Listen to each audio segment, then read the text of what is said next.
वह थी कि झारखंड राज्य में कोचिंग रेगुलेशन के कोई नियम कायदे कानून नहीं थे। जोहार हजारीबाग में फैज़ अनवर आप देख रहे हैं जोहार हजारीबाग। विधानसभा का सत्र चल रहा था और दूसरे दिन आज जो है बहुत ही इंपॉर्टेंट विधेयक पास हुआ कोचिंग सेंटर को लेकर। कोचिंग सेंटर रेगुलेशन एक्ट की बात चल रही थी, कई सालों से बात चल रही थी, लेकिन अब इस पे एक विधेयक आ गया है, एक कानून आ गया है किस तरह से पूरे राज्य में कोचिंग सेंटर संचालित होंगे।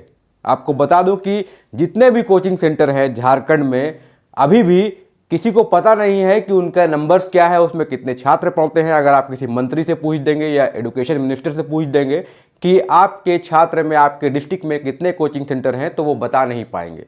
इन्हीं सब मुद्दों को लेकर एक बहुत इंपॉर्टेंट बिल विधानसभा में पास हुआ।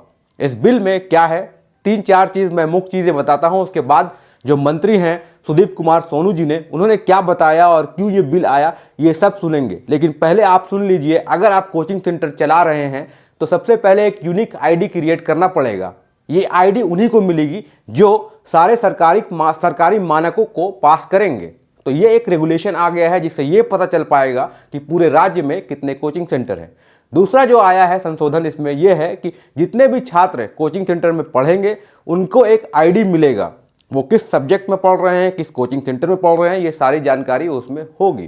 तीसरा ये है कि अगर आपके कोचिंग सेंटर में 1000 से ज़्यादा बच्चे पढ़ेंगे तो एक मनोचिकित्सक की ज़रूरत होगी उसमें, क्योंकि ये छात्रों को देखते हुए, उनके स्वास्थ्य को देखते हुए, मेंटल हेल्थ को देखते हुए फैसला लिया गया है। और इसलिए लिया गया है क्योंकि कोटा में आपने बहुत सुना है कि छात्रों का मानसिक तनाव होता है, सुसाइड कर लेते हैं। इन सब चीज़ों को देखते हुए ये सरकार ने फैसला लिया है। चौथा यह है कि अगर कोचिंग सेंटर किसी छात्र का पैसा रखता है और गड़बड़ी करता है, उसमें कोई फ्रेंचाइजी है, अगर एक डिस्ट्रिक्ट में अगर वो फ्रेंचाइजी किसी छात्र का पैसा लेता है, गड़बड़ी करता है, पैसा वापस नहीं करता है, अगर छात्र वहाँ नहीं पढ़ना चाहते हैं, तो उनके पूरे राज्य में जितने फ्रेंचाइजी चल रहे हैं उनको बंद करने का भी फैसला लिया है। और सबसे इम्पॉर्टेंट बात जो ये निकल कर आ रही है इसमें, और जो लगता है कि हम लोगों ने देखा है, एक टीचर कई कोचिंग सेंटर में अपनी सेवाएं देते हैं, लेकिन अब जो कानून आ रहा है इसमें यह है कि टीचर को एक ही कोचिंग संस्थान में पढ़ाना है। और ये कानून ऐसा है कि कोई भी टीचर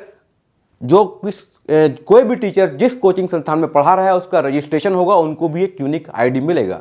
ये सब इसलिए हुआ कि ये पता चल पाए कि छात्र कहाँ से आ रहे हैं, कहाँ पढ़ रहे हैं, कितने कोचिंग सेंटर हैं। ये सब शिक्षा व्यवस्था को व्यवस्थित करने की एक नई प्लानिंग सरकार ने की है। और इस विधेयक के बारे में आप क्या कहते हैं, कमेंट करके ज़रूर बताएं। और सुनिए यहाँ के मंत्री सुदीप कुमार सोनू जी क्या कह रहे हैं।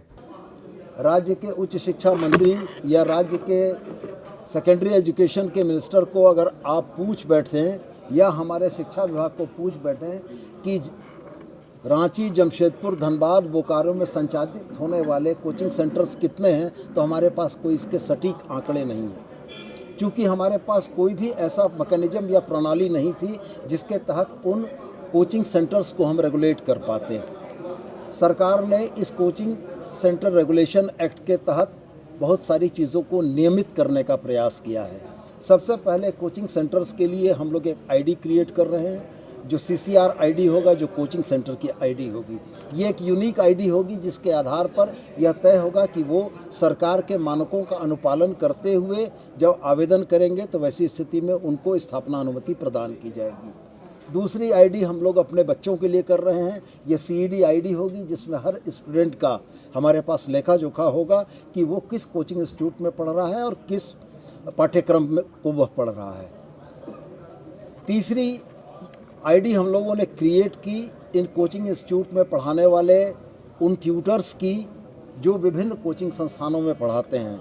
ये CTR आईडी इस बात को इस्टेब्लिश करेगी कि कोई ट्यूटर एक समय में एक से ज़्यादा कोचिंग संस्थानों में नहीं पढ़ा सकते हैं, क्योंकि हमने देखा है कि जो रिनाउंड टीचर होते हैं उनका कई एक कोचिंग संस्थान अपने यहाँ फ़ोटो लगाते हैं और उसके नाम पर बच्चों को आकर्षित करते हैं।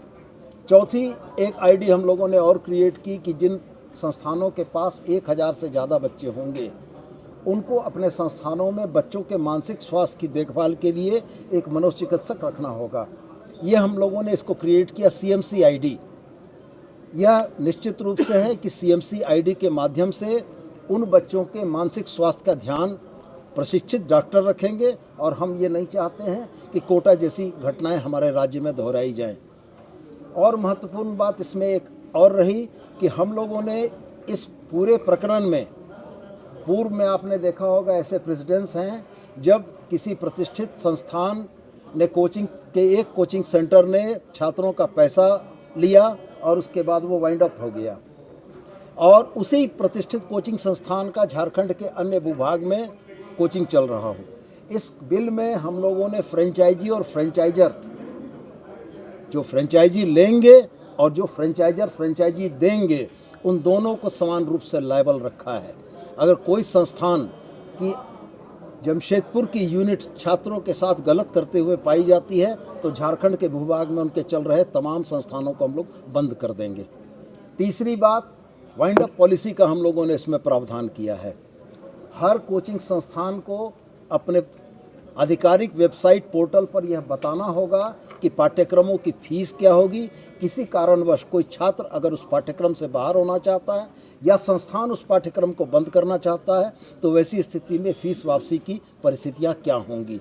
कुल मिलाजुलाकर झारखंड के छात्रों को, उनके अभिभावकों को स्थायी सुरक्षा प्रदान करने के लिए यह कोचिंग सेंटर रेगुलेशन एक्ट लाया गया है और मुझको लगता है कि इसके फलाफल बेहतर आएंगे।